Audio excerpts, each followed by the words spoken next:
really well. Let them come into it a little bit midway through this first half, through probably our own sloppiness, but came out in the second half, and credit to the boys, it was a dominant performance from start to end. We were a bit more accurate in the second half. That in football is one of the most important things when you want to build from behind, because if you are accurate, you don't give away easy ball, you don't give them confidence, while first half was completely in the opposite side. To be honest, horrible second half. That difficult is horrible. Was not our team in the pitch. I think it's hard to say something, but to be honest, was not our character. Was not like what we trained to do. And everyone feel like it's a tough day for us. We lost our way. It was already a crazy first half, but we showed moments of quality, and we were well in the game. And then, regardless of what you do with the ball and what you do when you're in shape, if you give goals like we gave, it was going to be a tough afternoon. So we gave Chelsea a lot of help. So an awful lot that I need to fix.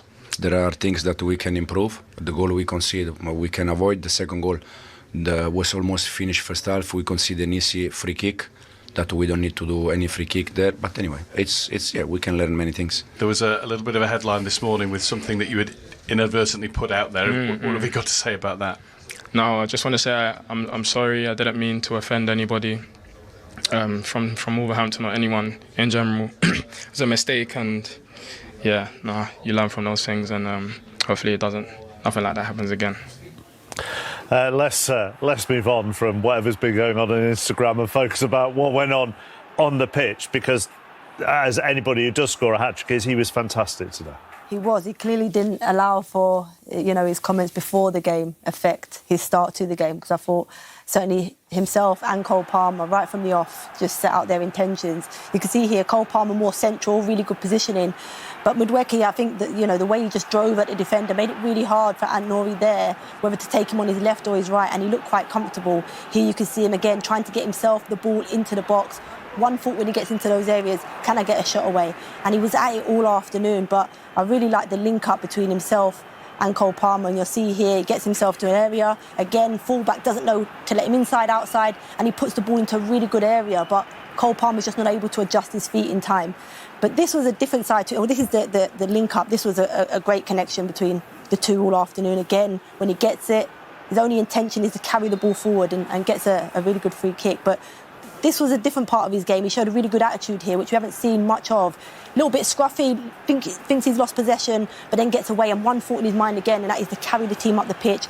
A little bit off with the weight of the pass, but I felt this is what was better about his game. With Cole Palmer, this connection here, just staying a little bit wider and timing his run from out to in, and then again a bit of a deflection, but he gets the first goal. And you'll see here that connection again with Cole Palmer, just holds his run, wants the ball, but I think clever from Cole Palmer, delaying it, off-balancing the defender, and a really good strike. And then we'll see him here top off his hat-trick.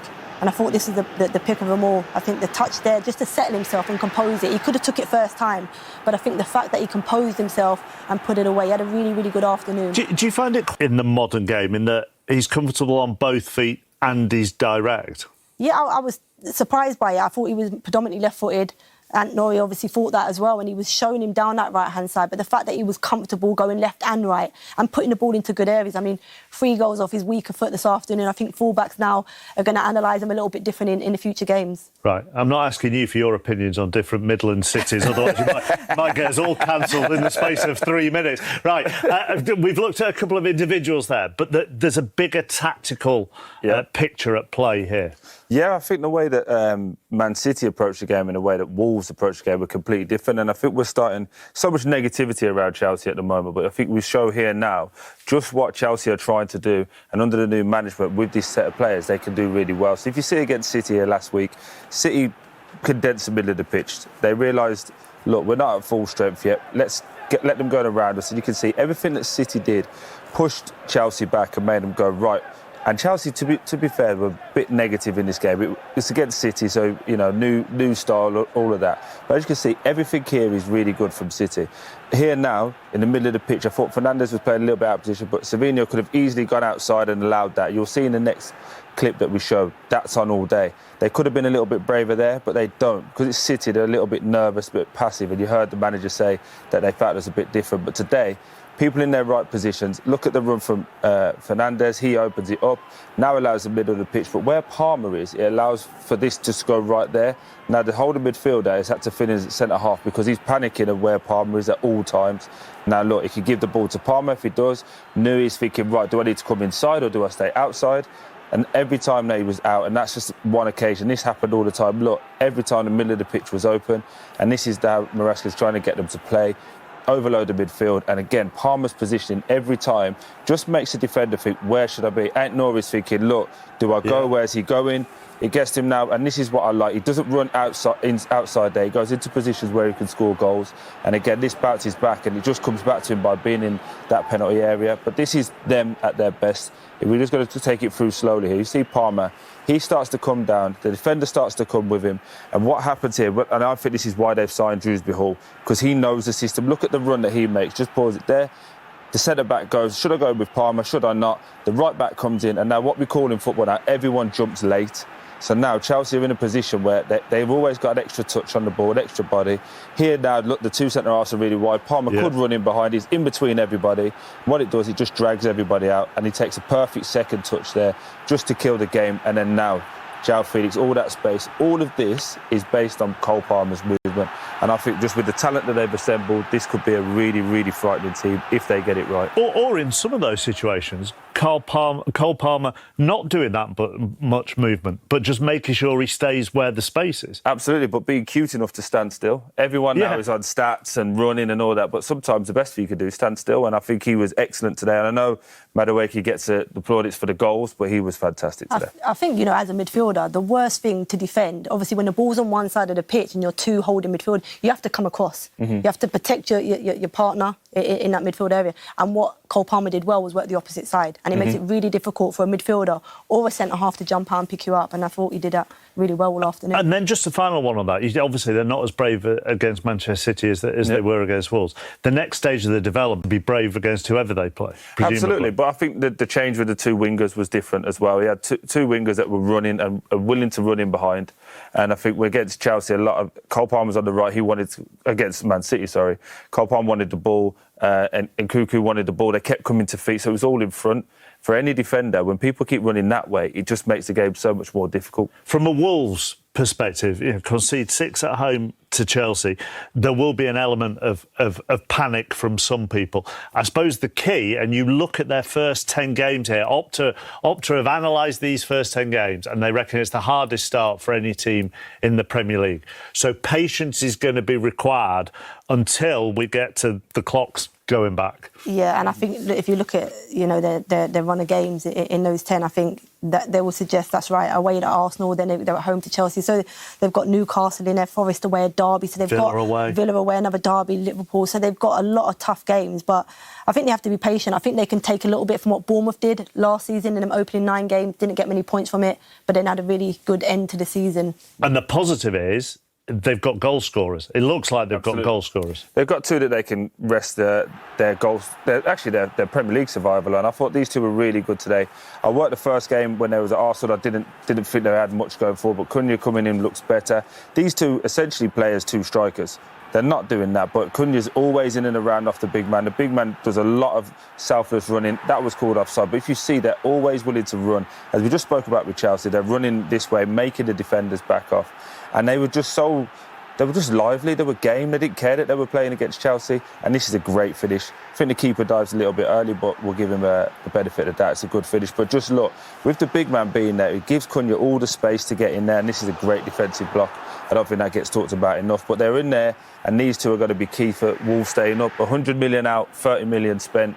A lot of them staying up will be on these 2. Which is a big difference. You know, sat here for probably about 5 years talking about Wolves' goal scoring ever since Raul Jimenez did his head injury. So this actually does give them hope. For sure. I think certainly in that opening 45, there was a threat. They caused Chelsea problems at times. And what I liked about them, they were both willing to do both jobs. They didn't mind one dropping in and one stretching and vice versa. And they worked that really well and really connected. And obviously they both got their goal. What was a crazy game, Michael? The first goal from Nicholas Jackson after 98 seconds.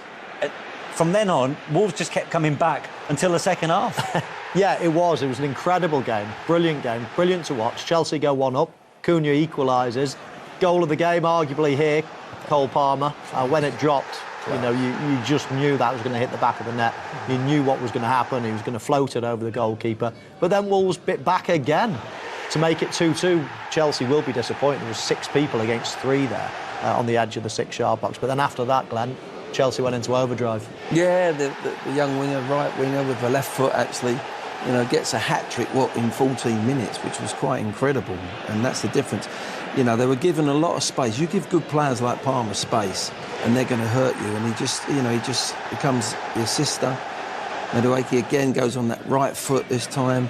And this is almost like a replica. 2v1 again. I don't know where Wolves' defence in their midfield and at the back went, actually, for about 15 minutes. They were so loose. And as I say, they get punished. Neto pulls one back here for Felix. Great finish. Fabulous finish. But that was all about Neto's delivery, cutting it back. Yeah, 2 subs combining there, Manish. I mean, they're not bad players to bring off the bench, are they? Yeah, just to absolutely. put the icing on the cake. Dare I say that result will come as much relief to their new boss. So let's hear from him now. Here's Enzo Maresca. The performance was good. Probably first half was not complete performance. I think we started very well the first 10-15 minutes. We scored a goal and we had 2-3 more chances. And then we start to lose easy ball that when you want to build from behind, you cannot allow yourself to lose easy ball. Otherwise, you concede set pieces, you concede counter-attacker, and you need to be a little bit more accurate. I think second half the team was accurate. We didn't give away any easy ball. And yeah, overall, I think the performance was good. Was that basically your message to the side at half-time based on what you'd seen in the first half? Exactly, yeah. What I said the first half, I know that the intention is always good. We don't want to lose easy ball, sometimes happen, but we need to be more accurate if we want to play in the way we want to play. And also, I feel very, very lucky to have these kind of players that they are very versatile. They can play in different positions, so I feel very lucky. There was talk before the game about a social media post that Madueke had put out about the town of Wolverhampton. That's why he was being booed during the game. But what a performance he put on today. Yeah, but I said many times already, since day one, I really like Noni. It's that kind of winger that I really like. But the most important thing of Noni today was the run that he did almost 90 minutes to defend that counter-attacker, that show the mentality of the player, the mentality of the team. And Cole Palmer today, a hat-trick of assists for the same player, a memorable performance from him, plus his goal as well. I think all of them, they did a very good game. There's been a lot of talk about the size of your squad, but maybe not enough talk about the quality in your squad. Did we see that today with the players that came on as well? But I said many times, I really like the squad. I feel very lucky because I love the players that they can play in different positions and give us versatile players that they are versatile. So yeah, I feel lucky. I feel okay. If you compare this performance to the performance against Manchester City last week, what were the differences overall? I really like, to be honest, Manchester City performance. I think was very good. We create chances. We play in the same way that at the same level that they played. But yeah, today for me the only difference was that we won the game. And you said you were happy with your squad, of course, and you would be after a result like this. But it's the final week of the transfer window, and of course, are you expecting any more incomings to add to your squad? Thank you very much. Thank you very much. No problem. Thank you. Noni, many congratulations. A first senior hat-trick, scored in 14 blistering minutes. How were you able to expose them down that side so many times, and what does today mean to you? Yeah, no, today means a lot. Really just being clever and waiting for the right moment. I think the system allows us to probe and keep possession high up. And maybe in the first half it was a bit more end-to-end, but we gained control in the second half. And then, yeah, it's just, the first one was a bit lucky. Second one is just Cole Palmer, 2 brilliant passes, weight of pass. I just had to step onto it and score, really. So, yeah, I'm made up for the hat-trick, but more made up that we won the game. Yeah, you pointed to Cole after you celebrated with the Chelsea fans. You touched on his weight of pass in there and obviously his goal. It's an extraordinary ability you've got there, isn't it? Yeah, it's unbelievable. Like, he's cold and I'm fire, so it mixes well. He's always got the ability to play the right pass at the right time. And then, yeah, me, I like to get the ball in space and beat people and make things happen. So luckily today, it worked. And a first win for the manager. Yeah. You've obviously bought into him, but how important is it for the fans to see what's capable under him? I think it's obvious, like, everyone saw what he did at Leicester last year.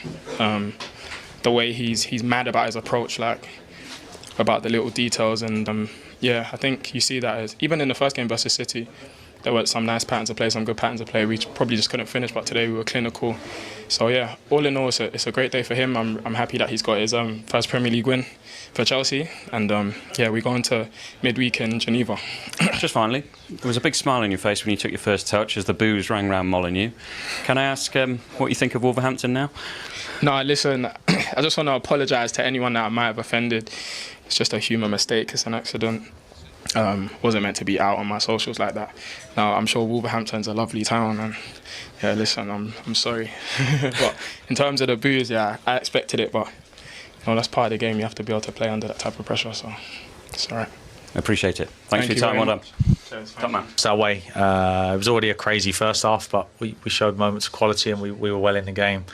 And then, regardless of what you do with the ball and what you do when you're in shape, if you give goals like we gave, it was going to be a tough afternoon. So we gave Chelsea a lot of help. So an awful lot that I need to fix. From an attacking point of view, it doesn't get much better, does it? A hat-trick from Madueke, a hat-trick of assists from Cole Palmer and Joao Felix on the score sheet. Yeah, going forward, it was they look really good, Chelsea. We've said they've got good players, you know, but every game in this Premier League is not going to be like that. That was so open. It was like a Wild West game, isn't it? It was like basketball. You have a go, we'll have a go. Yeah. There was no defending. You could pull it to bits defensively right for 90 minutes. But it made for a fantastic game. But Chelsea, you give good players time and space on the ball, they'll hurt you. Yeah. You know, if you're closed down, you're judged as when you're under pressure as a player, whether you're a striker, midfield player or defender. Life becomes different then. But Chelsea were given so much space. Did Madueke show today with that first hat-trick for Chelsea why Chelsea perhaps are looking to move on Raheem Sterling? Yes, Madueke did. Cole Palmer did. Felix did. Neto did. I mean, you can't just keep accumulating these players. So at some point, you've got to sell one or two. Sterling's been there a while. He's of an age now where he's probably not going to be getting better and better. He's probably on big wages. You can understand if you've got to let go of somebody, you can understand why Sterling is near the top of the list. And it'll be interesting to see where he goes, actually. I'm trying to think of a club that would need him, that would suit him. So, yeah, the next few days are going to be really interesting. Do you see him staying at the club beyond Friday? No. Where do you see him going, Glenn? It's a difficult one. Michael and I were just chatting there. I don't know whether see him at a Villa or, I don't know, Crystal Palace. They lost... Zaha. You know, I don't know. I'm not quite sure where he will end up, if I'm really honest. This late as well. He's on big earnings. Who knows? I don't think he'll be at Chelsea, though. No. But I think it's fair to say it's going to be a busy few days between now and Friday at Stamford Bridge. A fascinating few days, yeah. Yeah, if reports are to be believed, 15 players set to move on. How do you go about summing up that game then, Michael? How long